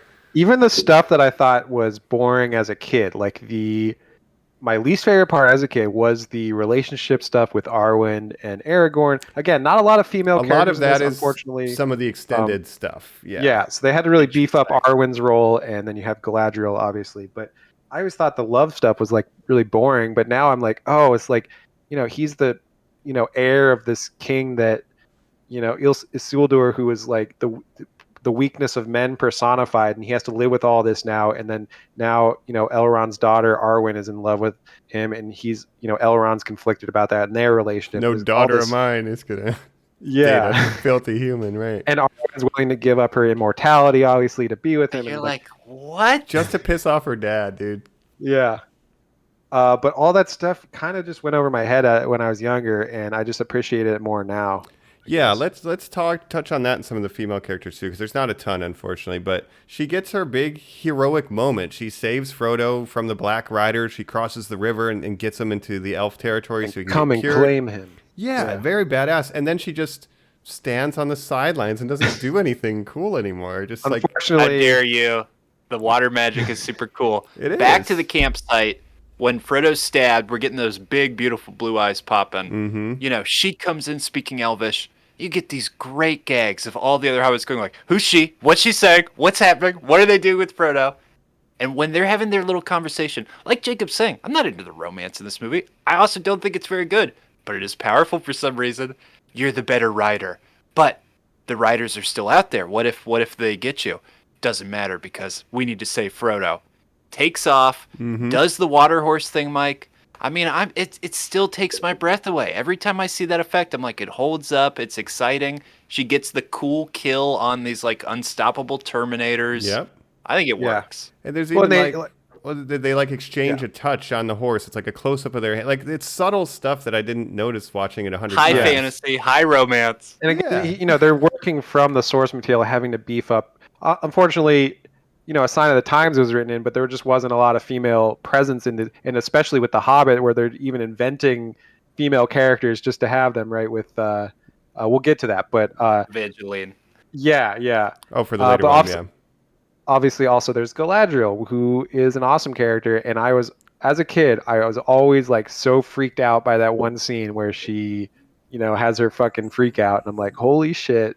But she's awesome. Kate Blanchett, love her, obviously, and she nailed that role, obviously, too. It's the first thing you hear is her voice on the prologue here, and she crushes that. They tried Ian McKellen for it, and I think Elijah Wood, and they're like, nope, it's got to be her. She's awesome. And she just plays. I wish that was the first so well. hour of the movie. The I wish prologue. Her narrating it all. I wish the first hour of the movie was just her narrating, and we didn't get into the actual story until it was the we'll be a fellowship then, and you can have my axe and my Wild sword. idea for a movie. I You wish gotta it see would, what you could just comes cut all from that out. Kind Dude, of love that. it's the crossing of the threshold, right? That scene made me irrationally mad this time when they stop and Sam's like, if I take another step, I've gone further than I have before. I was like, well then fucking step. With the fucking the You hobbits, better not man. be eavesdropping out there. I ain't dropping no eaves, sir, I swear. Whatever dumb thing he says. Like, you one should thing have I heard is, this. Is Rudy Hobbit your favorite? Rudy Hobbit is No. my No. favorite. No. I Really? don't You think love it's Sam, anyone's Mike? favorite. Yeah, we'll get to it throughout the trilogy, but Sam is like probably my favorite character Wow. in this series. Wow. So keep that in your hat as we go through these. And yeah, I'm going to Mordor alone, Corsair, and I'm coming with you. It's Right. it's He's good. a loyal I friend. promise. Merry and Pippin, the one thing I realized watching this time is that so much of the bad stuff that happens to them in this movie is because of Merry and Pippin just being idiots. Just being there. Why did you Yeah. come? Like, what is your purpose? My other Comedy big relief. takeaway is that this fellowship is really bad at keeping the one dude safe they have to keep safe. Like the whole time they're like, He all gets right, we stabbed gotta twice in this protect movie. Frodo, and it's like, all right, well, why is he alone in the bowl? Why is he getting stabbed nonstop? Like, you guys are like, we gotta look out for our homie, and then just he's the only one who's ever in any danger. By the or way, ever getting Boromir hurt. keeps cornering him. Should we talk to him about that? No, it's Yeah, no, fine. it's fine. Yeah, it's a It's really fine, good let it thing go. that Bilbo gave him that Mithril shirt, because otherwise the movie would be over because he would be dead. Mithril. Yeah, that was a nat Right. 20 too. Yeah, So That's right. You'd got that red. they explained that what the Mithrils come from the mines of Moria and all that. Like, so much detail that I missed as a kid that I'm kind of picking up on Yeah. now. Thing. It glows blue when orcs are near. If only we could get a movie, a prequel that tells me the origin of the shirt. I need it. Yeah, we'll get it. I need it. Yeah, how about this then? Yeah, any issues? Anything that was weird this time when you watched it again that maybe didn't work as well or just stuck out to you as odd? The Galadriel moment still scared me. Surely, do they meme that as much as they must? The Bilbo seeing the ring again when he's an old man. He does the spooky face for a moment. Yeah. That really got me this time, Mike. Like The Elden Ring Galadriel scene trailer. always stuck out to me. But she's such an interesting character. She's like this, royal person, but she has so much power that she could, use it for, she would try to do good, but it would be beautiful and terrible, like she says, right? Yes, would I be a terrible queen? No, a beautiful one. And all dark and menacing. Elle would love me and despair. Like, you can be my queen. Right. Ooh, absolutely. That's what I was thinking. Absolutely. Just narrate stuff. Maybe we can get her on the Fiverr for the next intro, cameo. After Ian McKellen. Thank you, Ian. Yeah, she's really scary in that scene. But the mirror, like, we don't know what's in the mirror. It shows different people, different shit. It just looks into your soul. I got it. I said this look at our spooky wall. It's me. I said this C.S. Lewis thing earlier. Spooky. There is that scene in The Lion, Witch, and the Wardrobe where Santa Claus comes up and goes, "Here's the gifts I've gotten everyone. And what if you got a little bow?" Like this. I was thinking at this moment where Galadriel's like, "And Sam, a rope, a super good rope," or she's just like going around like handing things to people. You don't have any more of those fucking daggers, do you? Yeah, like, can I get like one of those like super weapons, or you gave me one of those fucking pieces of bread I could eat for a year? I don't give a shit about this. Yeah. He looks right. That stuck out to me in that scene too was Gimli asking for her hair, which is the lady. Yeah. Not Can I have some of your hair, please? Ma'am, as you know, it's No Nut November. And what I would really love... Hey, get out of here. That's funny, yeah, because he at the council meeting, he's like, "Never trust an elf. I'm fucking racist against elves." And then he's like, "Right, she's learn so to beautiful not be that he's like, maybe I don't want to be racist her. anymore." Maybe all elves aren't bad when they're beautiful. When they're hot, yeah. But we'll get there. He'll learn throughout the rest of the He'll learn movies. with his buddy. Right. Against the power of Mordor, there can be no victory. We must join with him, Gandalf. We must join with Sauron. It would be wise, my friend. Tell me, friend, when did Saruman the Wise abandon reason for madness?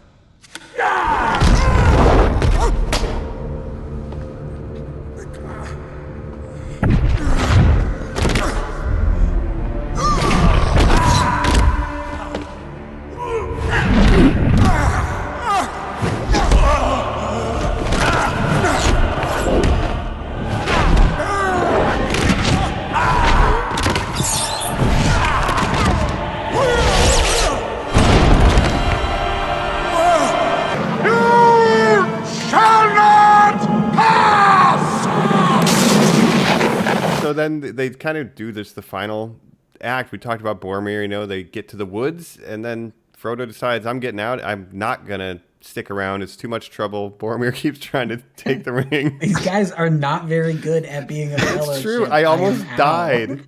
Yeah. The bad guy for this movie is 2/3 of it is the ring race, which is cool, as a personified villain.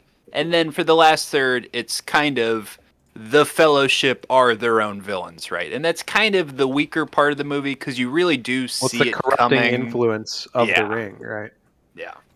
And I think that's what Boromir's main purpose is, to be like a foil for Aragorn, where you see the two sides of man, where you can fall to the weakness of the ring, or you can rise above it like Aragorn does, right?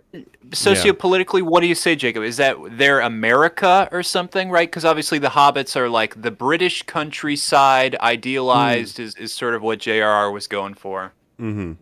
And then the men is maybe just any allied powers, and there's kind of disparate factions of that. I mean, I think it's all based on, obviously World War I and II, England, or Europe in general, and the sociopolitical machinations of what was going on during that time, right? Well, like when this was written post The Hobbit, it's like we've just fought Germany, and now we're gearing up to again fight Germany. So it's like the specter of the same threat, the One Ring, Sauron. Like it's He has generational. Yeah, that kind of concept. Mm-hmm.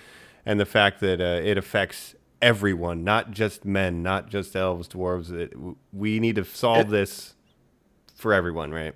Yeah, and the elves are kind of like they're the kind of the race that Tolkien kind of puts above everyone else, and you're like, they're the best race, but they basically distrust They're everyone else now. Yeah. Because of prior weaknesses from men. They don't trust men at all. They don't like dwarves. So there's some 50s era racial stuff in there. Mm-hmm. But and in the fantasy context, and the way the movie is presenting it, like it works. It doesn't feel gross to me or anything. Yeah. It's just like, all right, that's never It's trust an elf, better I than guess. the way the aliens were handled in the prequel series. So. Oh man, Right. Very true, very true. Well, if you look at it as the orcs are like the people just like from the other places that Axis. aren't Europe, and it's but yeah. If you do look that lens, it's pretty, not great. And the And dwarves the are encroaching Jewish. industrialization to Yeah. the fact Well, there that is they're a- ripping up the forest. Nature versus industrialization. Obviously, bad guys should not hurt. They're hurting nature. Yeah. Blah, blah. Oh, ecology, big part of it. But the dwarves, obviously, in real life, were based on kind of the Jews of Europe and how they were kind of displaced and didn't really have anywhere to go. That's wild. Wow. Yeah. Well, like in The Hobbit, they dwarven literally culture are and language and displaced from their home. Yeah. The Right, mountain and by trying the to get dragon. it back. Yeah. Okay, that is some good context for that. Interesting. Didn't you use Hebrew as the basis for the Dwarvish language? The as way it well? looks. And the culture of the dwarves Yeah. was very based That's on. really cool. Yeah. Yeah, so I don't know what the elves were. It's just the best of everything. Like they're the prettiest and Yeah. they live the They're longest. like England and they're that kind of is like above it, but then forced to be Yeah. drawn into these conflicts of Germany and stuff, maybe. Yeah, but that's maybe an analysis deeper than I can even get into. I just like sword fighting and goblins. So hey, bow guy and the axe guy, Side they're on a gonna get shield. along, even though they don't like each other too much right now. Hey, we're all gonna learn something. Yep, but Lurtz, the second villain, as Colin was leading up to, the main orc general. He's like not from the book. It's just like we need the Uruk-hai. We need an antagonist. We need somebody so we can end the movie, because the book ends at the same part where Frodo leaves, Boromir dies, and then it's Merry and Pippin are kidnapped, right? Well, the structure is kind of weird because you think of the Mines of Moria is like Act 2, right? Then they get the 3 hours in, yeah. They shall you shall not pass. Gandalf sacrificed himself. Then they go to Galadriel, and that kind of feels like it's kind of winding down. But then you have this whole other scene where the orcs attack. Have a final action scene. You're like, we should, I guess. Yeah. We can't But it's just end to on get the gifts. everyone separated and to break up the fellowship. I think it's interesting. Yeah, and I mean, if you look at Frodo's character arc throughout the entire series, he doesn't start until that moment where he's like, hey, screw you guys, I'm gonna go do this myself because I don't trust. That is the beginning of Frodo's real character arc. I like your take on Frodo, Joe, because it's like he doesn't want to do it. Then at the council meeting, everyone's arguing, and he's like, finally, like, maybe I have to, whatever. I'll do it. He's and like, then, wow, you guys aren't gonna do the right thing. I guess I have to. Right. And then finally, you said, like, this is the moment where he's taking agency. Like, and I love, even if it's a joke, like, I am always almost dead next to you guys. Like, I'm just gonna go do it myself. All right, You fuck guys it. are really fucking bad at this. And even Sam, who's like, I'm gonna come with you. I'm your best friend. Like, I'm not abandoning you. He's bad at it too. I have to go back and like save you from drowning. Like, guys, I'm Elijah Wood. I can't be the action star. That is not who I am. Sam, I am at my core. Yeah, Sam literally doesn't know how to swim and walks into a lake. So, not but then you smart. get when they break up, you get my favorite grouping of the three badasses going to hunt orc and get Merry and Pippin back, right? Yeah, they got to find the princesses in another castle, which is like where we're going, which is what I'm super excited It is about. very Gandalf bizarre. Is gone. Yeah, Gandalf is gone. You have the D&D party going after Princess in Another Castle, Merry and Pippin, and then it's just funny that it's like, well, Frodo's leaving. I guess we go get those other hobbits because we ain't got shit else to do. All right, we just got to wait for him anyway. Fuck We it. said we were going to take a walk with that guy, and then we did not. One of us tried to kill him, Yeah. and then we just going to let him go. Want to just murder some orcs? Yeah. Hey, why not? Hey. I brought shoes today.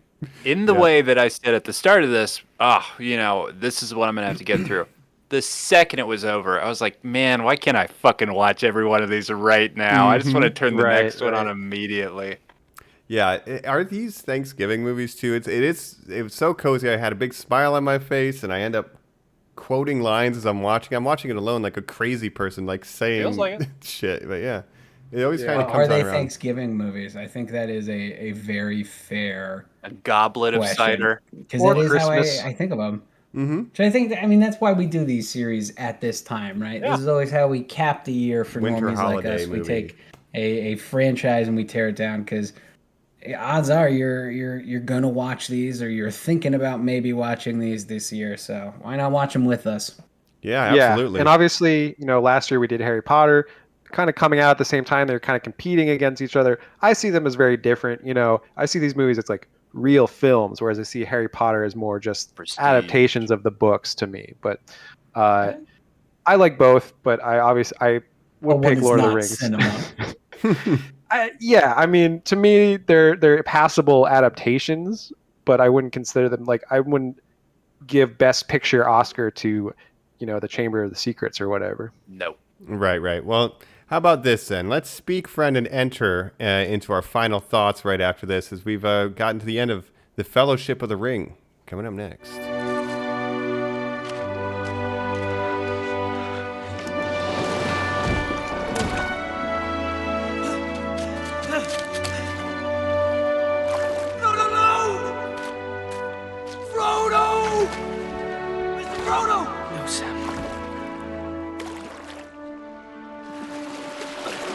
Go back, Sam!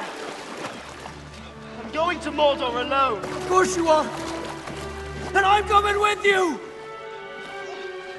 You can't swim!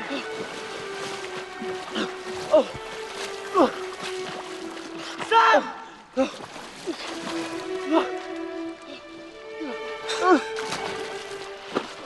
Sam! We're back.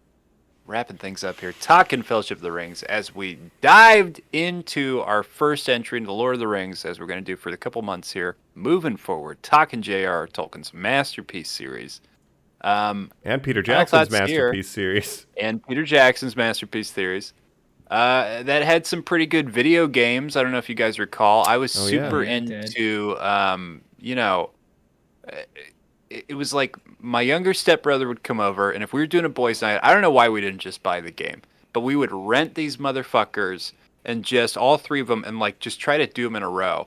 And I'll say, get progressively better. We're starting with the worst one here. I'm going to have a lot of things to say about Return of the King by the time we get to that fucking masterpiece. But I played the shit out of these on PlayStation.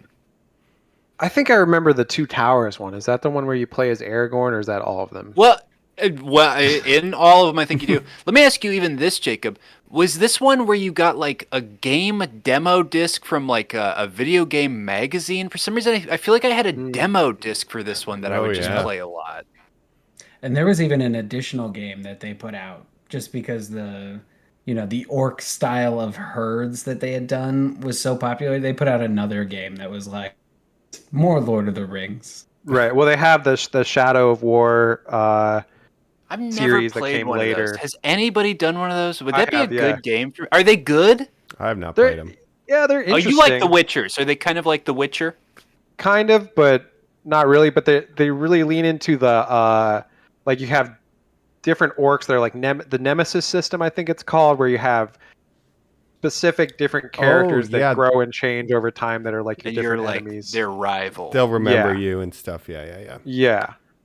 Got it. I don't remember it too well. It's all right. It's an okay game. It's not great. And they even came up with a Hobbit game around this time, unrelated, just because Tolkien license, fucking do it. It wasn't even right. There's no Hobbit movie at that point, so. The mania arrived fast and fierce, and it took over everything. Yeah. So here's my question before we do final thoughts. Since everyone knows all the the filmmaking secrets, do you have one fun fact about this film that you would pick one that you would like to share? I will start when Frodo jumps across the river to get on the boat, running from the ring wraith to get on the ferry. He got a giant splinter in his foot when he jumped and landed, and it was very painful. Oh, that's terrible. All right, that's mine. I'm gonna do two fun ones that I just always remember hearing nonstop. But you don't get to do one for Two Towers. Oh my god, dude! You can have my fun fact for this one. Oh, thank you, John. Very kind of you. Sean Bean does not fly, scared to fly. He would hike to all the locations, film, and then hike down. So I just think that's the coolest thing ever. All recorded dialogue that you're hearing in the film, in the they used to say, in the commentaries they confirmed differently. They used to say 90% of the movie was ADR because they just lost it all on location. Now they've said in the commentaries 100% of the film is ADR. So think about that going forward too. That's just an interesting thing. 100%? That's crazy. 100% of the film. That's crazy. Wow. Didn't know that. I want to, okay. Since I won't be here next week, unfortunately, to talk about Two Towers, I'll be lost in the mines of Moria. I want to use mine proactively about Two Towers and just say the one that we all know. Viggo Mortensen, when he kicks thing in that one scene, he actually breaks his toe in that scene, and that's the cut they used. And that's when he yells in agony.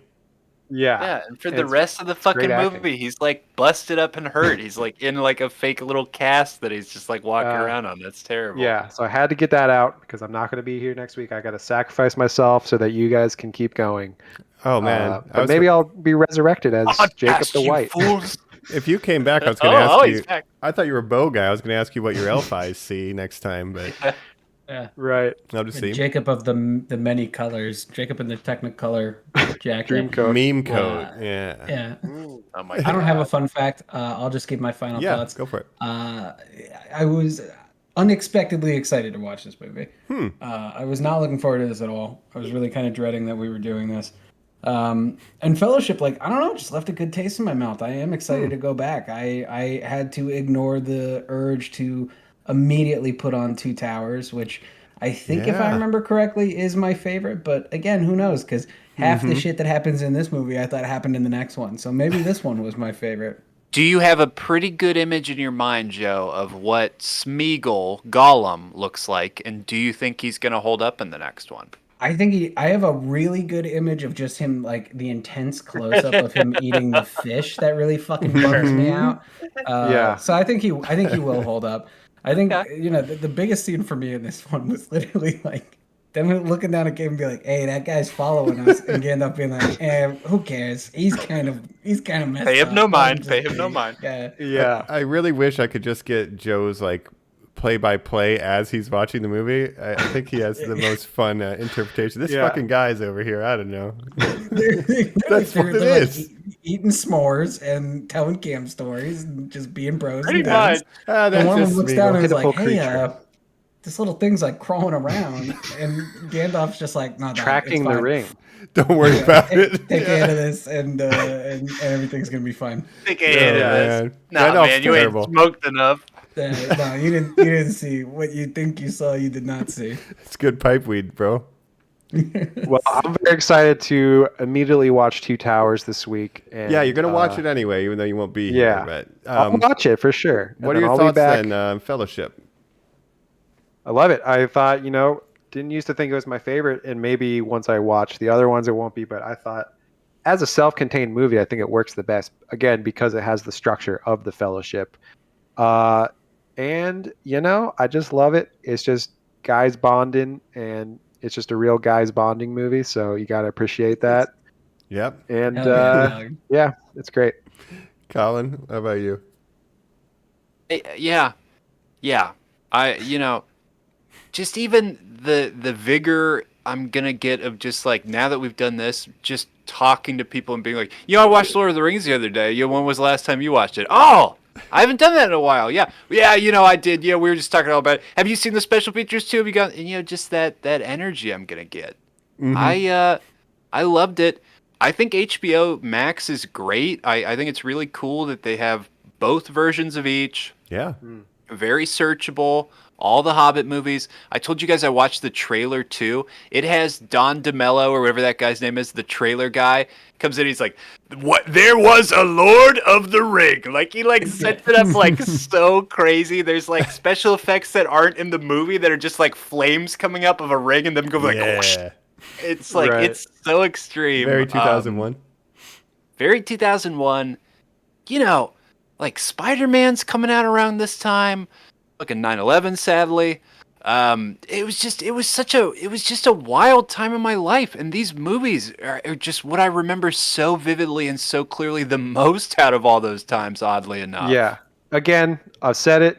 We're lucky to grow up in those times. Not to be like everything was better when we were kids, but kind of was. So, I mean, movies better than it is now. let's put it that way. It's definitive. That great. There was 9/11, a housing crisis. It's all the same things. All right, guys. Pretty much. Yeah. But yeah, Rugrats was on TV though.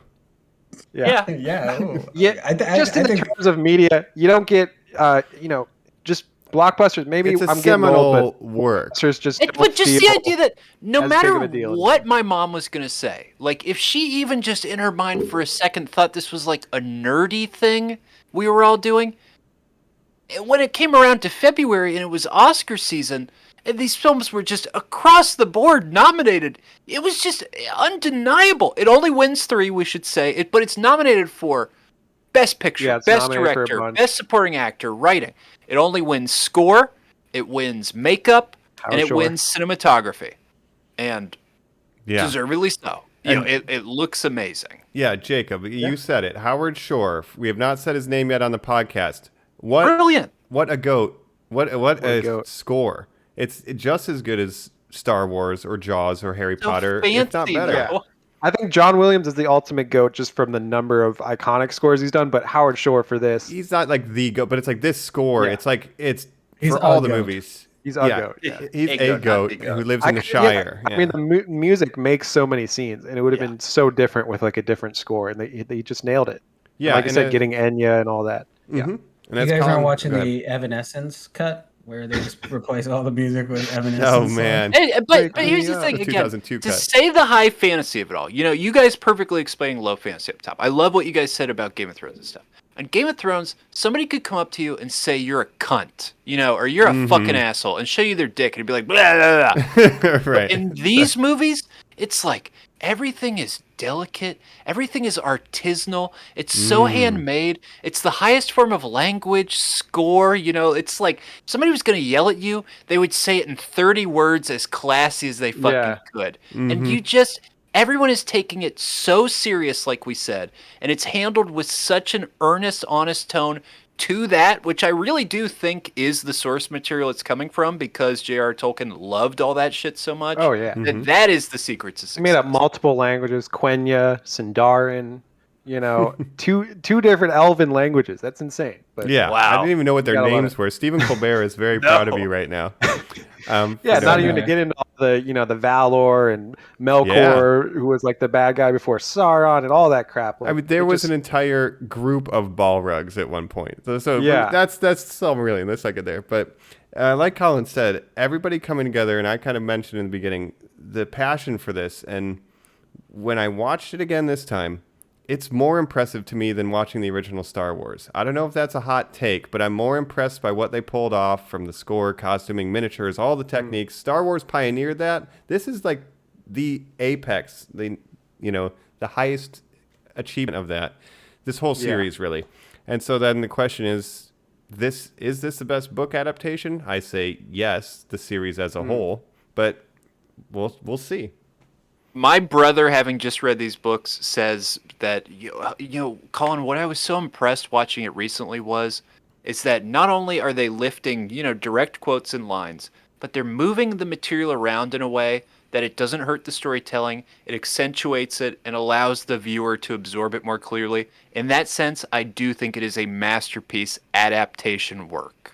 Yeah, it keeps as much source intact as possible, and what Peter Jackson did to kind of pare it down and say, okay, we're going to focus on the Frodo point of view. Frodo is the POV main character, and everything else kind of builds off of that. And that was like I think the best way you could have done it. Especially cinematically, right? We need yeah. a character to latch on to, and he's our like the closest thing I could think of in contemporary times is Game of Thrones. You know, I'm a huge Game of Thrones fan. Obviously, they blew the ending, so I'm not going to say that's a better adaptation. I'm a huge fan of the Game of Thrones books, and I think they did a very solid job, especially in the early seasons, but couldn't follow through. And so got to give it to Lord of the Rings. Hey, is it worth mentioning that Amazon series that's coming up? Do we know anything? Is that just going to be a rehash of these sort of? No, not at all. Out? It's going to be a different story. It's going to be based on more of the Silmarillion. It's going to be a different era, I'm pretty sure. So it's not going to be at all it might be this story. Yeah, the earlier. But what I heard is they want to be more Game of Thronesy, which might be alarming. And I allegedly they hired a relationship and intimacy coach for the actors, so maybe there'll be sex scenes, which I don't want in my Lord of the Rings show. Right. But too time classy. will tell. It's too classy, but they just I'm not 100%, but I think it's more based on the second era, which is like the Isildur type of stuff. I could be totally wrong. Oh, okay. Yeah, that's so interesting. It's going to be sort of a prequel to everything that happened in this. Well, we'll this have to see how movie that franchise turns out. has a good history with prequels too, right? Yes, very just like Star Wars. It's very good. Everybody loves prequels. There's one thing people love. It's seeing what happened before the thing they like. Yes. We could see Frodo as a baby with any luck. I don't know how I got them dice. Exactly. That shirt and that ring. Where'd you get that? Smeagol, a Lord of the Rings story. Will we get that standalone one spinoff? Just him as a human for 2/3 of the movie. Yeah. All you need is that one scene. Yep. Right? But I guess that's kind of my final thoughts. I love it. I'm looking forward. I don't know what my favorite is. Back in the day, it was always Two Towers. I think this is really strong. Wow. This is the one that I think I can just throw on because it's so cozy. The beginning's so slow. You just kind of wraps you in a blanket, and then the story happens. Two Towers is a little quicker. But we'll see. This is kind of blowing my mind because as a kid, I always thought Two Towers was my least favorite, and you guys liked it more. But I I can't think of what really happens in that. Helm's Deep? Two Towers. Two Towers. That's my favorite one. But my understanding of my King is memory better than. My memory of Two Towers is 2 hours in a trench. Like I don't know if and that's it's right awesome. or not, that's the just Frodo rain. Side, yeah. That's all I remember. Yeah. And there's a spider. I don't know. We'll get there. Yeah, we'll get there. Return of the King, isn't it? Yeah, and this spider's in there. We'll find out, I guess. I guess for the adaptation, last point on that, Game of Thrones did a good job, right? But Lord of the Rings, the only more difficult book to try to adapt would be like the Bible, right? You know what I mean? Like it's the hardest one to take on, and they knocked it out of the park. So that's why it's just like, even Harry Potter, it's not. Even if they made a perfect Harry Potter movie, it wouldn't be as big of an accomplishment as these Lord of the Rings films. I think the sci-fi equivalent is Dune, which for a long time people thought was unadaptable. But I hope to talk about that in Dunuary, like I said. I like that you're just naming it Dunuary. we haven't had a vote yet, but yeah. We're going to do one episode in January, and that's it. We're going to do one episode on the David Lynch version, one episode on the... right. It's time to say goodbye. Don't hold us to it. That's So, what that means. Yeah, no Dune, just Mount Doom is what we're talking. And that's where we're heading in the future. One episode on Jodorowsky's Dune that never got made. Yeah, we'll do it. Don't worry, guys. One Dune to rule them all. So that's going to do it. Fellowship of the Ring. I want to thank my fellowship, you guys, for joining me on this podcast. I was really excited, Joe. Thanks for sticking it out and watching it. I hope you enjoy the coming films more. And I'm glad that it turned out to be all right for you. I think these were a great suggestion, Mike. Normies, hit us up. You know where. Hit up the socials at normies_like_us. Watch our YouTube. Comment, like, subscribe, share, all that stuff. Hit us up with your Lord of the Rings take. If you listen to these on audiobook or something, if you've got an edition that you like, if you've got some crazy story of your parents setting up the surround sound system, let us know. Hit us up there. Yeah, absolutely. And thanks again. Yeah, that's it. Colin, sorry to cut We've been your hosts. Now this is Pip Colin. I'll be. I don't want to be. I'm just Mike a Hobbit. That's all. I don't want to be Saruman the White. Jobo Baggins.